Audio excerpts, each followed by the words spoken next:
All right, good day and hi and welcome. Okay, so I'm gonna make this. I can't speak today. Tried that again. Okay, when you're picking out pickups, and do pickups matter?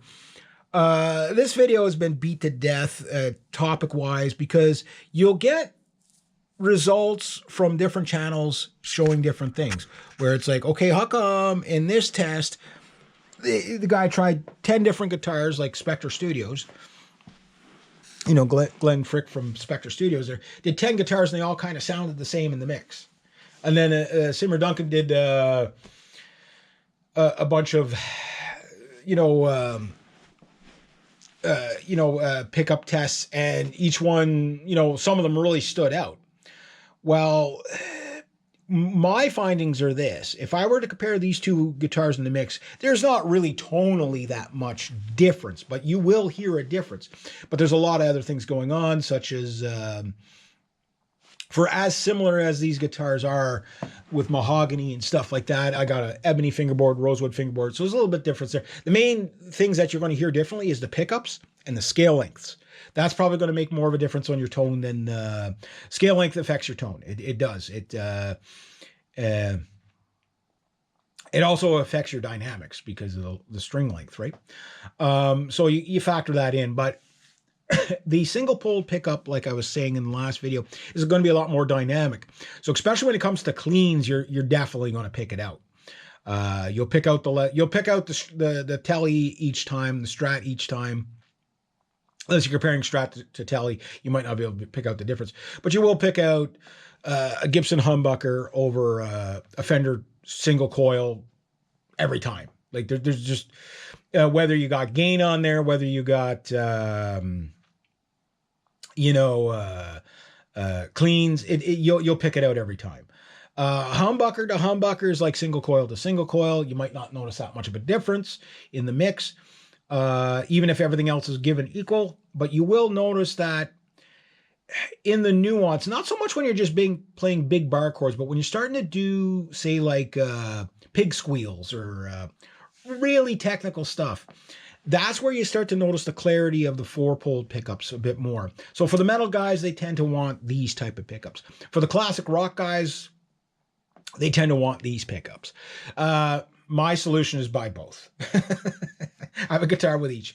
Classic 57s are my favorite single pole Gibson pickup. My favorite Gibson pickup for four conductor is the 500T in the bridge and a 496 in the 500T is as hot as these things. As far as for Seymour Duncans, I think these Duncan distortions here are my favorite, but I do love the clarity of the Alpha and Omega that's in this. This guitar, like I say, as a recording guitar, is just so good. It's so good. Like the 7-string is just as good in a lot of ways, but there's a lot of other things, like the playability of this guitar is just fantastic. Bang for the buck, it's one of the best pro guitars on the market. I'm not saying that just out of bias. I'm saying that as of the hundreds of guitars I've tried over the years and owning 54 or 56 of them, I only have 10 now, but only. But that's how many guitars I've owned in my life. And I got to say, like, for recording, these two guitars are my two favorite recording guitars, regardless of the genre I'm recording. They're just great. But yeah, the pickups do matter because when you know what your sound you're going for. Like if you're going for an extreme metal sound, like really, really like loads and loads of distortion, as much as I love the classic 57 plus, it's a little bit hotter and darker than the regular 57s. It gets really muddy really quick. A lot of people will say that about SGs, is that they get really muddy. The SG doesn't get any more muddier than this guitar. What it is the pickups get over, you're overdriving the pickups. It doesn't take much to overdrive an SG. They've already got gobs of sound to begin with, right? Great guitars. With an SG, if you approach it with the less is more kind of like you got to dial back the distortion a bit to clear it up. right? But you get really thick notes. So when you go in the neck pickup, I mean, you get the slash sound right away. You know what I mean? Like if you love that bluesy, over-driven neck pickup sound, you just can't beat that. Like, I don't care what genre you're in, but it's muddier. So you have to factor that in. But when you want like really crazy crystal clear with extreme high gain, then you want something like this. And in the mix, you're going to notice the distortion difference. One little thing I'm going to do just to prove this point, like for example, like I can't split the coils on this. The only thing I can do is turn off my middle pickup and turn it off. I rewired this guitar. I may put it back to original now that I got so many other guitars just for collector purposes. This guitar is starting to buzz a bit. I mean, it is old. It's 2006. I've yet to do a truss rod adjustment on it. The action on this guitar is phenomenal. Anybody I've ever let play this guitar, they just kind of do a double take. They're like, what the hell is this thing? You know, I remember one guy, I hate SGs. I hate SGs. I let him try it and he bought 3. Not of the same, but he bought an SG Standard and Special and something else. He was so blown away by how well, like, this is probably the best playing guitar on on the market, like for just playability. You really can't beat an SG. This is really good too. It's a slightly longer scale, 25.5 versus 24.75, but no, the big thing is yeah, you will pick out the single pole pickup at a certain gain level over this. You'll just know this is clearer. And at a certain level, they'll sound exactly the same. And at a certain level, if you drop the gain a lot, this will just sound so much more crispy and dynamic that you will pick it out. So pickups do matter, but the problem is how do we test this, right? Because when you have one guy testing pickups and they all sound different, right, with the same settings, and another guy does this exact same settings on his amp or whatever effects pedal or whatever patch he's using, whatever, and he gets, you know, the same, completely different sounds. So what is different? You know, like if you put all the pickups at the exact same height, put the same strings on there, had the exact same scale lengths, and then just did a complete A-B of pickups.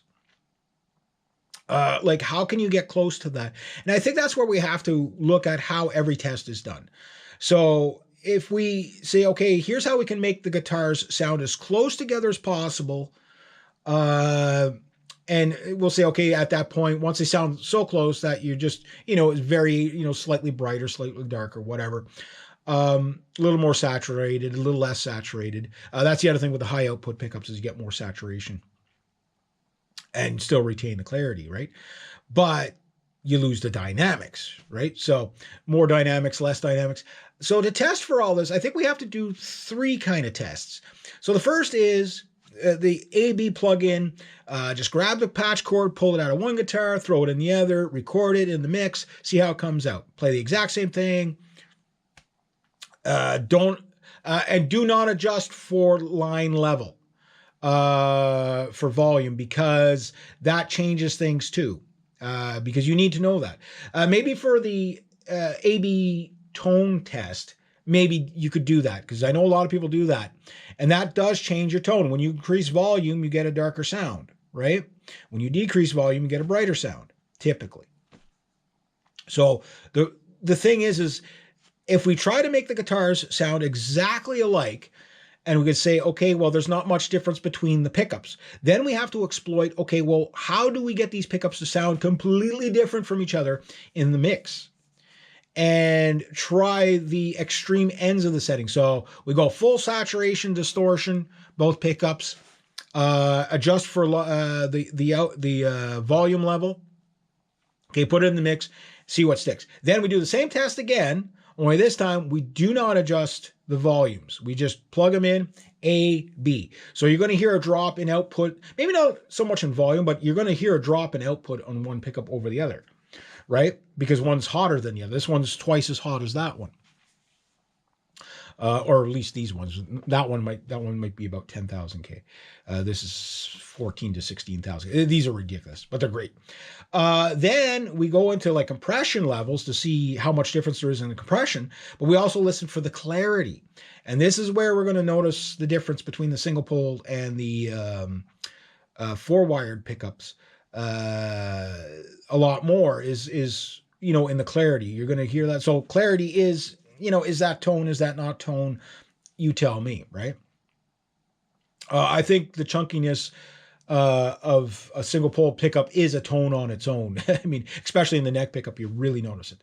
Then you got to see, okay, well, let's clean these pickups up. Get out of the compression levels where you're just, playing with enough distortion, more than edge of breakup, but not so much that you're really compressing. You'll always get a bit of compression with distortion, but to see, okay, how much differences are in the dynamics, then we'll see what the difference is in the pickups. And I think if you approach it that way, you might have a different take of what it means when someone says, is there a difference between pickups? Because clearly there is, but the thing is we haven't come up with a standard how to test. Now, maybe pickup companies have, but are they just trying to sell you the next thing? I mean, they are trying to make money. There's no doubt about that. But then again, there's another way to look at it is, do we, are we, like, how do we test ourselves that we know we're buying the right pickup? I'm one of those guys, buy a guitar, what's in it, use it. I used to swap out pickups and stuff like that. I don't do that anymore because there's no need to, I mean, you can play around with it just for the experimental, but if I'm going to a recording studio, regardless of the genre I'm recording, like, I know what guitar I'm going to grab. You know what I mean? Like, if I'm going and I'm going to be playing a lot more cleans, I'm probably going to grab this. If I'm playing edge or breakup, I'm definitely going to grab